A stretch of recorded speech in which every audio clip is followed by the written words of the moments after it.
আমাদেরকে অতি দয়া করে মায়া করে এশারের নামাজ জামাতে পড়ার আল্লাহ আমাদেরকে তৌফিক দিয়েছেন। আমরা সকলে রব্বুল আলামিনের শুকর আদায় করি, মোহাব্বত একবার পড়ি আলহামদুলিল্লাহ। সাথে সাথে দয়ার নবী মায়ের নবীর নূরানি কদম পাকে লাখ কোটি শুকরিয়া আদায় করছি, লাখ কোটি দরুদের হাদিয়া নজরানা পেশ করছি। আল্লাহ রব্বুল আলামিন আমাদের এই হাদিয়া নজরানা আল্লাহ তাআলা তার প্রিয় রাসূলের রওজায়ে মুবারকে আল্লাহ কবুল করুক, সকলে বলে আমিন। আজকের এই মাহফিল বিশেষ করে ফাতিহায়ে ইয়াজদাহম, ফাতিহায়ে ইয়াজদাহম যদিও গত শনিবারে চলে গিয়েছে। এই ফাতিহায়ে ইয়াজদাহমের অনেকেই আমরা যারা বিশেষ করে স্কুল কলেজ মাদ্রাসা সব কিছু বন্ধ, সরকারি বন্ধ, কিন্তু আমাদের অনেক ছেলেরা, আমাদের অনেক মা বোনরা এই দিবসের কথা অনেকে জানে না। কেন বন্ধ পেলাম, কি কারণে বন্ধ হয়েছে স্কুল মাদ্রাসা। তো ফাতিহায়ে ইয়াজদাহম সংক্ষেপে আমি বলছি, অল্প কিছুক্ষণ, আধা ঘন্টা সময় আপনাদেরকে কষ্ট দেব। আপনারা সময় দিবেন তো ইনশাল্লাহ? আধা ঘন্টা ইনশাল্লাহ চেষ্টা করব। ফাতিহায়ে ইয়াজদাহম বলা হয়, এটা ফার্সি শব্দ ইয়াজদাহম, অর্থাৎ হুজুর আব্দুল কাদের জিলানী আল গিলানী রাদিয়াল্লাহু তাআলা উনি সফর মাহে রবিউল সানির 11 তারিখ তিনি দুনিয়া থেকে বিদায় নিয়েছেন। ও বিদায় নেওয়ার ওই সময়টাকে মুসলিম মিল্লতে ফাতিহায়ে ইয়াজদাহম হিসেবে পালন করে থাকেন। তাহলে দেখেন কেমন তিনি আল্লাহর ওলি ছিলেন। একটু করে ওনার ওয়াকিয়া বলবো, আগে জানবো আমরা আল্লাহর ওলি কারা, তারা কিভাবে ওলি হয়েছে। এই সংক্ষেপে বলবো, যদি আপনারা একটু ধৈর্য ধরে বসেন। প্রথমত দেখেন, আমরা মুসলমান এমন পর্যায়ে গিয়েছি, আমি গতকালকে সকলকে দাওয়াত দিয়েছি, আজকে আমাদের অনেক ফার্মেট যারা কন্টিনিউ নামাজ পড়ে তারা পর্যন্ত নাই। তার মানে রসুলের প্রতি মহব্বত, মিলাদের প্রতি মহব্বত আস্তে আস্তে চলে যায়। নেতার मोहब्बत अंदर में जारी हो जाए अगर रसूल की मोहब्बत चले जाए। এজন্য মনে রাখবেন, রসুলের মহব্বত যার অন্তরে যত বেশি থাকবে, ওই বান্দাটাই নামাজ রোজা তাসবিহ তাহলিল পড়ে তত বেশি শান্তি পাবে। বলেন সুবহানাল্লাহ। তো যাই হোক, আল্লাহ আমাদেরকে এই নুরানি মাহফিলে অল্প সময় হলেও, অল্প সংখ্যক হলেও আল্লাহ আমাদেরকে বসার যেহেতু সুযোগ দিয়েছেন, এটা আল্লাহ শুকর আদায় করার দরকার আছে না নাই? কথা বলেন, আছে না নাই? আমি আপনি চাইলে এখানে বসতে পারবো না, একটা ফোন আসবে নিয়ে যাবে, আপনার ইমার্জেন্সি। কিন্তু আল্লাহর এত দয়া, এত মায়া, আল্লাহর প্রিয় জায়গায় আহাব্বুল বিলাদি ইলাল্লাহি মাসাজিদুহা ওয়া বাগাদুল বিলাদি ইলাল্লাহি আসওয়াকুহা। আল্লাহর নবী বর্ণনা করেছেন, আল্লাহর কাছে সবচেয়ে প্রিয় জায়গা, পছন্দের জায়গা, আল্লাহর কাছে মহব্বতের জায়গা, ভালোবাসার জায়গা হচ্ছে মসজিদ। সুবহানাল্লাহ পড়ে। তাহলে আল্লাহর পছন্দের জায়গায় আল্লাহ আমাদেরকে বসার তৌফিক দিয়েছেন। আমার আপনার কোনো ক্ষমতা নাকি আছে? কোনো ক্ষমতা নাই, কিন্তু আল্লাহ যা আমাদেরকে দিয়েছেন, এজন্য আল্লাহর শুকরিয়া আদায় করছি। আসুন, আল্লাহর ওলি কারা, এই দেশের মধ্যে, উপমহাদেশের মধ্যে ইসলামের আবাদ প্রচার প্রসার হয়েছে। কোনো নবী আসেনি, কোনো সাহাবী আসেনি, এসেছেন আল্লাহর ওলিরা। কথা বল ঠিক না? ওনারা আসার কারণে যে দেশের মধ্যে আজান ছিল না, যে জায়গার মধ্যে কোনো মসজিদ ছিল না, যে জায়গার মধ্যে একামত দেওয়ার লোক ছিল না, আল্লাহকে আল্লাহ বলার লোক ছিল না, ওই জায়গার মধ্যে তারা হাজার হাজার মাইল দূর থেকে হেঁটে হেঁটে এসে ইসলামের প্রচার প্রসার করার জন্য ছেলে মেয়ে পরিবার পরিজন ধন দৌলত সব ছেড়ে দিয়েছে আল্লাহকে পাওয়ার জন্য, আল্লাহকে রাজি করার জন্য। বিভিন্ন জায়গায় তারা গিয়েছেন, যেখানে তারা গিয়া একত্রিত হয়েছেন, ওই জায়গাগুলোর মধ্যে এখানে এক একটি মসজিদ হয়েছে, এক একটি মাদ্রাসা হয়েছে, এক একটি খানকা হয়েছে। এগুলোর বদলতে আজকে দেখেন, আমরা দেখি রবি টাওয়ার, গ্রামীণ অনেক টাওয়ার আছে, কিন্তু আল্লাহর ওলিরা যেখানে এসেছেন সেখানে আল্লাহ পাওয়ার টাওয়ার মসজিদ তারা বানিয়ে দিয়েছে। সুবহানাল্লাহ। আসুন, সে আল্লাহর ওলি কারা। আল্লাহ রাব্বুল আলামিন কোরআনে হাকিমের মধ্যে বলেছেন, সূরাতুল ইউনুস ৬২ নং আয়াতে কারিমা, আল্লাহ রাব্বুল আলামিন বলেছেন, আলা ইন্না আউলিয়াল্লাহি লা খাউফুন আলাইহিম ওয়া লা হুম ইয়াহজানুন। আল্লাহ বলেন, ও আমার বান্দারা শোনো, সাবধান সাবধান, আমার কিছু বন্ধু আছে, আমার কিছু প্রিয় বান্দা আছে, এমন কিছু প্রিয় বান্দা তাদের কোনো ভয় নাই। লা খাউফুন আলাইহিম ওয়া লা হুম ইয়াহজানুন, তাদের দুনিয়াতেও ভয় নাই, আখিরাতেও তাদের কোনো ভয় নাই। সুবহানাল্লাহ। এখন আসুন, তারা কারা? আল্লাহর নবী আমাদেরকে হাদিস শরীফের মধ্যে বলেছেন। এই আয়াতের ব্যাখ্যা জানতে হলে মুফাসসিরিনে কেরাম বলেছেন, সাইয়েদনা আব্বাস রাদিয়াল্লাহু তাআলা তিনি বলেছেন আল্লাহর ওলি কারা। তো হুজুর উনি ব্যাখ্যায় লিখেছেন আল্লাহর ওলি হচ্ছে উনি ইদা রুউ যুকিরাল্লাহ, অর্থাৎ যার চেহারা দেখলে আল্লাহর কথা স্মরণ হয়ে যায়, ওই বান্দাটাই হচ্ছে আল্লাহর ওলি। সুবহানাল্লাহ বলেন।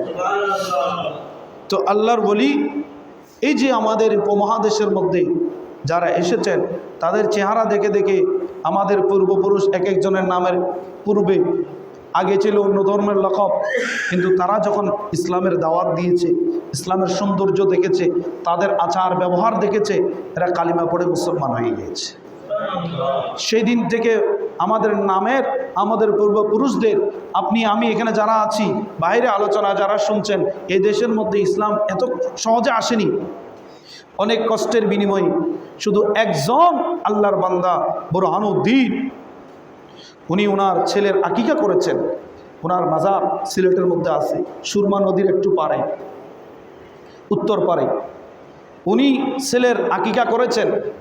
এই মাত্র নম মুসলিম আকিকা করেছে। আকিকার বস্তু আপনারা জানেন, ওই বাদশার কাক নিয়ে ওখানে ফেলেছে, বাদশার ওখানে ঘোষণা দিয়েছে যেহেতু এখানে ইসলাম ধর্মের কোনো আবাদ হয়নি, তো সুতরাং কেউ যদি গরু জবে দেয় সেটা অন্যায়।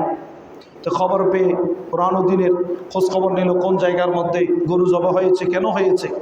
খোঁজ নিয়ে দেখলো একজন মুসলমান, আল্লাহ তাকে সন্তান দিয়েছে, অনেক বছর পরে খুশি হয়ে আকিকা করেছে। সুবহানাল্লাহ বলে। এই আকিকার বস্তু ওখানে গিয়ে পড়েছে। মুসলমান দেখেন কত ত্যাগ তারা সহ্য করেছে। সেই ঘটনাকে কেন্দ্র করে বাদশাহ খবর নিলেন। খবর নেওয়ার পরে দেখলেন একজন মুসলমান তার ছেলের আকিকাতে গুস্ত গরু জবে দিয়েছে। জবে দেওয়ার কারণে বাদশাহ রায় দিল, সে যেমন করে গরুটাকে জবে দিয়েছে, তার অপরাধের শাস্তি হিসেবে তার সন্তানকে আমার সামনে জবে দিয়ে দাও। নাউজুবিল্লাহ বলে। আহা, ছোট বাচ্চা, তাকে পর্যন্ত জবে দেওয়া হয়েছে, বাবার মাজারের পাশে আছে।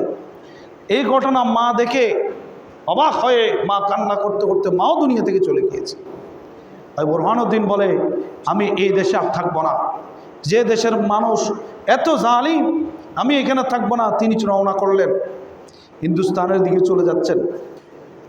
ওদিকে যখন চলে যাচ্ছেন, ওখান থেকে বিশাল ওয়াকিয়া, হুজুর শাহজালাল ইয়ামিনী যখন তিনি ইয়ামেন থেকে মদিনা শরীফ গেলেন, আল্লাহর নবী বললেন, ইয়া शाहजलाल यामिनी तुम हिंदुस्तान में जाए और हिंदुस्तान में जाए कलिमा को दावत दीजिए, ईमान अमल को दावत दीजिए। তখন আল্লাহর নবী ইশারা করলেন, হযরত শাহজালাল ইয়ামিনী রহমতুল্লাহ আলাইহি 360 জন আউলিয়া নিয়ে, ওনার সাথে যারা হজ করতে গিয়েছেন তাদেরকে নিয়ে এই দেশের প্রতি রওনা হয়েছে। সুবহানাল্লাহ। আসার পথে অনেক যুদ্ধ হয়েছে, একদিন হয় নাই। ইহুদিদের সাথে অনেক যুদ্ধ হয়েছে। যুদ্ধ করতে করতে আসলেন, এই বুরহানুদ্দিনের সাথে দেখা হলো। তখন বুরহানুদ্দিন বলছেন, আমি ওদিকে যাব না। বলে কেন? বলে আমার সন্তান, স্ত্রী সব শেষ সেখানে। তখন বুরহানুদ্দিনকে হুজুর শাহজালাল বললেন, দেখো আমার হাতে তলোয়ার নেই, আমার হাতে আমার আল্লাহর কোরআন আছে। আল্লাহর কোরআন, একটি জায় নামাজ নিলেন, তসবিহ নিলেন, কোরআন শরীফ নিলেন, বলে চলো বিসমিল্লাহির রহমানির রহিম বলে আল্লাহর নাম নিয়ে চলো। তখন তিনি রওনা দিলেন। আস্তে আস্তে সুরমা নদী 3000 ফিট হবে। সুরমা নদীর পারে যখন আসলেন, তখন আল্লাহ বলেছেন, কুল জাল হক ওয়া যাহাকাল বাতিল। যখন বাদশা যখন শুনেছে যে 360 জন মুসলমান এই দেশের মধ্যে ঢুকছে, সুরমা নদী পার হবে, পার হওয়ার আগে বাদশা ওইখান থেকে তার রাজপ্রাসাদ ছেড়ে দুনিয়া ওই দেশ থেকে পালিয়ে গিয়েছেন। শুধু নাম শুনে তাহলে মুসলমান কী ধরনের জাতি চিন্তা করেন। তখন শাহজালাল ইয়ামিনী বললেন, এখানের মধ্যে বিধর্মীয়রা, এদের ঘরের মধ্যে এমনি যাওয়া যাবে না, এদের ঘরের মধ্যে অন্য ধর্মের ইবাদত হয়। সুতরাং তিনি প্রথম এসে বললেন আমি আগে আজান দিই, আমার আল্লাহ বড়, আল্লাহু আকবার বলে তিনি প্রথম আজান দিয়েছেন। সুবহানাল্লাহ। এই আজান তিনি প্রথম দিয়েছেন। ওই আজানের সাথে সাথে জানি না কি পাওয়ার ছিল আজানের মধ্যে, জানি না কি ইমান জজবা ছিল। ওই আজানের সাথে সাথে আমরাও তো আজান দিই, গাছের পাতাও নড়ে না, আমরা আজান দিই, মুসল্লিদের কানও ঢুকে না, কিন্তু উনি আজান দিয়েছেন গৌর গোবিন্দের মতো এত বড় রাজপ্রাসাদ ভেঙে তছনছ হয়ে গিয়েছে আজানের ইমানি ধ্বনির কারণে। সমস্ত আশেপাশের লোকেরা দেখে সবাই তাদের হাতে কালিমা পড়ে মুসলমান হয়ে গেলেন।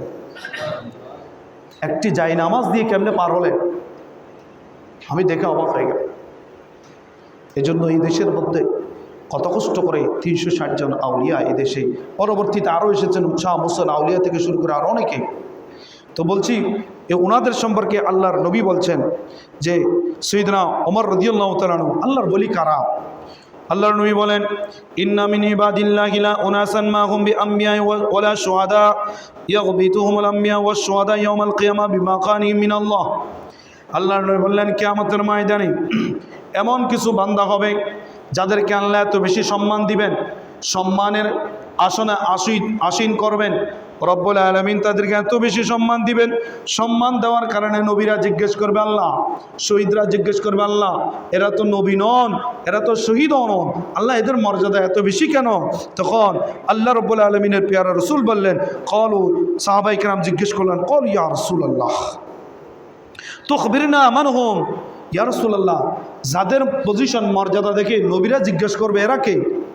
শহীদরা জিজ্ঞেস করবে আল্লাহ তোমার দ্বীনের জন্য শহীদ হয়েছি, কিন্তু আমাদের তো এত মর্যাদা নেই, এরা কারা এত মর্যাদা? এই যে প্রশ্ন করবে রসুলের মুখে সাহাবীরা শুনে অবাক হয়ে বললেন তুখবিরনা ইয়া রাসূলুল্লাহ মান হুম, তারা কারা আমাদের একটু জানিয়ে দিন, ওই সমস্ত বান্দা কারা? আল্লাহ নবী বললেন হুম ক্বালা হুম কওমুন তাহাব্বুনা বিরূহিল্লাহি আলা গায়রি আরহামিন বাইনাহুম ওয়ালা আমওয়ালিন ইয়াতাআতাউনাহা ফাওয়াল্লাহি। আল্লাহ নবী বললেন তারা এমন মানুষ, তারা দূর দূরান্তে তাদের বসবাস হবে, কিন্তু তারা একে অপর মুসলমান ভাইকে বিনা স্বার্থে ভালোবাসবে, বিনা স্বার্থে তারা ভালোবাসবে। রসুল বললেন যাদেরকে ভালোবাসবে তাদের সাথে ওয়ালা আমওয়ালিন, তাদের সাথে তাদের কোনো সম্পদের কোনো সম্পর্ক থাকবে না, ওয়াতাআতাউনাহা, এবং তাদের সাথে কোনো আত্মীয়তার কোনো সম্পর্ক থাকবে না। তাহলে চিন্তা করেন এই যে শাহাদ আল ইয়ামনি থেকে শুরু করে যারা এসেছেন আমাদের দেশের কোনো লোকের সাথে এদের কোনো আত্মীয়তা সম্পর্ক কথা বলেন আসিল, টাকা পয়সার সম্পর্ক ছিল, কিন্তু না, তারা আমাদেরকে ভালোবেসেছে একমাত্র আল্লাহ সন্তুষ্টির জন্য, বিনা স্বার্থে ভালোবাসা। আল্লাহ রসুল বললেন তারা কেমন জানো, এই যে ভালোবাসা, মানুষকে ভালোবাসা, এখন তো আমরা দেখি ছেলে মাকে জবে দেয়, মা ছেলেকে জবে দেয়, মেয়ে মাকে জবে দেয়, বাবা সন্তানকে জবে দেয়। আল্লাহ বললেন এজন্য তো সমস্যা, কারণ ভালোবাসা ঠিক মতো নেই। এজন্য আল্লাহ রসুল বলেছেন ও আমার উম্মতারা, ওই সমস্ত বান্দা তাদের কিছু কোয়ালিটি হবে, তাদের কিছু গুণ হবে। বলে কেমন? ফাল্লাহি, আল্লাহ রসুল আল্লাহর কসম করে বলেন ইন্না উজুহাকুম লানুরুন ওয়া ইন্নাহুম লাআলা নূরিন। বলে তাদেরকে আল্লাহ রাব্বুল আলামিন কিয়ামতের ময়দানে তাদের চেহারাগুলো হবে নূরানি। সুবহানাল্লাহ বলেন না? তাদের চেহারা হবে নূরানি, আর তাদেরকে আল্লাহ রাব্বুল আলামিন ওয়া ইন্নাহুম লাআলা নূরিন, আল্লাহ রাব্বুল আলামিন তাদেরকে নূরের চেয়ার দান করবেন। সুবহানাল্লাহ, নূরের সিংহাসন দান করবেন, ওখানে বসবেন তারা, বিচার কার্য হবে, আম্বিয়া কিরাম থাকবেন, আমাদের নবীও থাকবেন, আর স্পেশাল কিছু বান্দা থাকবেন।